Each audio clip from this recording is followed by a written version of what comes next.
ndatara kuchengetwa nezita raJesu Kristu weNazareta. Amen and amen. Our scripture reading this morning is coming from the book of Judges. Judges chapter 16. Judges 16 from verse 28, and I'll read. Then Samson prayed to the Lord, O sovereign Lord, remember me, O God. Please strengthen me once more, and let me, with one blow, get revenge on the Philistines for my 2 eyes. Then Samson reached toward the 2 central pillars on which the temple stood, bracing himself against them, his right hand on the left and his other hand on the right. Samson said, let me die with the Philistines. Then he pushed with all his might, and down came the temple on the rulers and all the people in it. Thus he killed more when he died than when he lived. May the Lord bless the reading of his word. Murume unonzi Samson, ukatarisa nhoroondo yake yese kubva kumashure, waingorilaya nekuti wanga aine bvudzi as a covenant, achiita maexploits nemabasa aiita nesimba rake. But there came a time yekuti the enemy overpowered him, ndokubva abviswa agerwa musoro wake. But at this note now, wakadiscover kuti I need to engage into prayer. I need to pray. Samson kumashure kweso, he was not prayerful. Hapana pakarekodwa kuti he was praying. Nokuti angane zvaaiona zvaaitrata nekutemba kuti aiwa as long ndine bvudzi rangu simba rangu riripo. Saka musi wakabviswa bvudzi rake, musi waakabviswa bvudzi asisina malogs aanga ainawo, he was trapped ne-enemy. Ndokubva aiswa pakona, ndokubva aziva kuti there is one thing left. As long ndine muromo wekutaura. That's why we always say a closed mouth is a closed destiny. So Samson wakasvika paakati I need to pray. Prayer yake is so something that challenges me. I don't explain it panapa. Akanamata achiti Mwari, ndidzorereiwo simba zvakare. I want to make a revenge against the Philistines for my 2 eyes. He was not praying kuti recover sight. Meso anga abviswa. He was praying for strength, although he no longer had eyes.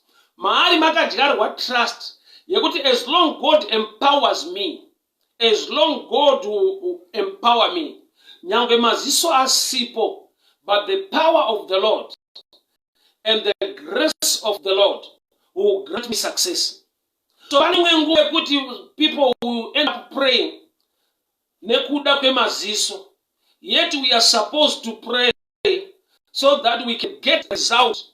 Nyangwe maziso acho asipa kuda kuti Mwari wedu unozvigona kuti akashanda na Samson achiona, but wakashanda na Samson riri bofu akawana still ma results. Kuda kuti vanhu vakamubvisa meso, mistake yavakaita vakamusiya aine muromo wekunyengetera kuna Mwari. So people, they can fight you from all angles, all dimensions, but as long uchine muromo wekutaura, engage into prayer. Get into prayer. Speak unto the Lord. For the Lord is mighty and powerful. Strength, God will strengthen you. And you can still get results. Only a wounded man, only a rejected person. Samson and so results are coming into his life. At times, but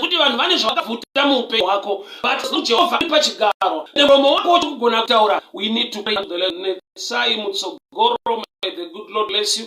May the good Lord favor you. I'm talking about prayer here. Samson, the eyes were taken off. He was in the camp of the enemy. But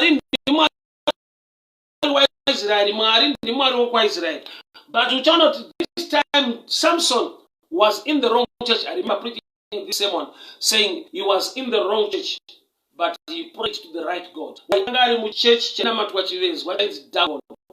He was put there. But he still pray to the God of Israel. He's in the wrong church. He's among the wrong people. But he knows how to pray to the right God. So he prayed. Sometimes you accept. They are mocking you. pauri. They don't think you can do something. So they are mocking you, they are laughing at you, they're taking off your eyes. But as long as you still have the mouth, pray unto the Lord. So he prayed unto the Lord. Grant me, O strength, Lord. Samson wakaziva the ability of God. But although I don't have eyes anymore, but he is able to work something good even with a blind man. He is able to work something good even with a rejected person. He is able to do something great even with a man who is trapped. Baba ndiri kunamata mangwanani ano handizive zvakabviswa pavana venyu, handizive zviri kutaura muvengi against their lives. But as we pray unto the God of Israel, iyemi makashanda naSamsoni bofu akaunza maresults akauraya vanoona. Baba ndataura kuti upofu nezvakabviswa pavana venyu haisi nyaya. Chandinoziva ndechekuti simba renyu rikagara pamusoro peupenyu hwavo, they can still achieve, they can still get results. Baba ndiri kunamata kushirikadzi, Baba ndiri kunamata nenherera, ndiri kunamata nevari rejected, ndiri kunamata nevari kurwiswa nevari kusekwa, kuti muri Mwari wamasimba ose. Makarangarira Samson ari mutemberi yaDhagona, makarangarira Samson ari mukereke yevaFilistia, makarangarira Samson abviswa maziso, asi Bible rati he killed more, he killed more. Baba ndiri kunamata great exploits, ndiri kunamata great exploits. Vana venyu ngavarangarirwe, although they are trapped, vana venyu ngavarangarirwe nesimba redega, although they are wounded, but you can still empower them and they can still bring out results. Riba shata labosa, mante balada kianda, riba shateke malabazugata, rekete.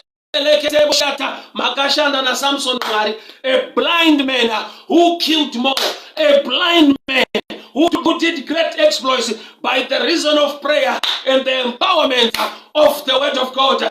Blind Samson, great exploits.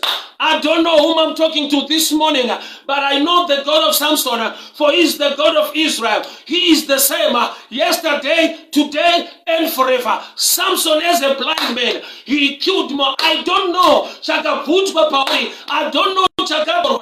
And this is what Samson was trapped. Samson was wounded. Samson's eyes were taken off. They were mocking him. But one thing he did, in the midst of mockery, he prayed unto the Lord. Don't focus on what they are saying. Don't focus, don't try to listen on what the enemy is saying against your life. In the midst of the Philistines, in the midst of the people who are making fun of him, he began to pray unto the God of Israel. Rakatabo shata, redadalabo shianda, ribasha dege maligada, manta baradakiasa, reketelebosha, ribasae, manta balugadiasa, rekakasa ligadayante, ribasha takalando, rebebesha ligadiasa, ribasha labasukata. You remembered Samson, Lord. You empowered him as a blind man, and he killed him. By the reason of your power, by the reason of your grace and favor upon his life. Father, I pray over the viewers, the God who is the same yesterday, today, and forever, the God of Israel. Mwari makarangarira Samson pakati pevaFilistia, vachimuseka vachimutuka, iye wakasarudza kunyengetera. I encourage you, my brother, I encourage you, my sister, in the midst of those people who are mocking you, they are making fun of you, rather choose to pray than to listen to what the enemy say. There is God in heaven. Akashanda na blind Samson to do exploits. And this is vechakabviswa pauri. One thing I know, nyasha dzinobva uye Mwari achiri pachigaro. Trust to pray unto the Lord. He can still empower you. You can still bring results, great exploits. In the name of Jesus, I pray. Amen and amen. God bless you. God bless you. God bless you. Mwari wedu gari akuchengetei, Mwari wedu gari akugonesei, nyasha dziwanzwe mutsvene wakatendeka akuitirei nyasha, Mwari wamasimba ose. Thank you so much for tuning in this morning. You can also join me later in the evening. Tisanganiswe manheru tichirumbidza Mwari, tichinzwawo shoko raMwari. Mwari vakuchengetei, Mwari vakugonesei. Woman of God.